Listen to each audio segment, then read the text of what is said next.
ఇద్దరూ బ్రాహ్మణ్యంతోనే జీవిస్తున్నారు. బ్రాహ్మణ్యము దళిత తత్వము పుట్టుకతో రావు. బ్రాహ్మణ డిఎన్ఏ దళితుడి డిఎన్ఏ అని విడివిడిగా లేవు కూడా.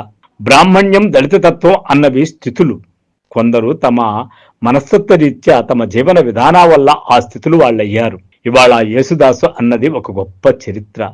ఇళయరాజా అన్నది అంతకు మించిన చరిత్ర. చెంబై వైద్యనాథ భగవతార్ యేసుదాసు, దక్షిణామూర్తి ఇళయరాజా వంటి చరిత్రలు మన సమాజంలోని కులజీవులకు సరైన పాఠాలని చెప్పుకోవచ్చు.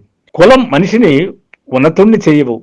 ఇవి దేశానికి, సమాజానికి, సగటు మనిషికి తీవ్రమైన హాని చేస్తున్నాయి. అవి కాలం మనకు తెలియజెపుతోంది. కులంలో మన సమాజానికి తీవ్రమైన హాని చేస్తున్న ప్రతి వ్యక్తి చదువుతో వాస్తవాలు తెలుసుకోవాలి.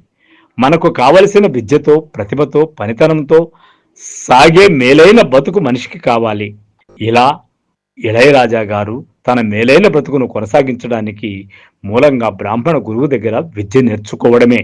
ఎందుకంటే విద్య అనేది ఆ రోజుల్లో బ్రాహ్మణుల సొంతం కాబట్టి ఎక్కడ విద్య ఉన్నతంగా ఉంటుందో అక్కడికి చేరి నేర్చుకోవాలని తపన ఉన్నటువంటి ఇళయరాజాకు అనిపించింది.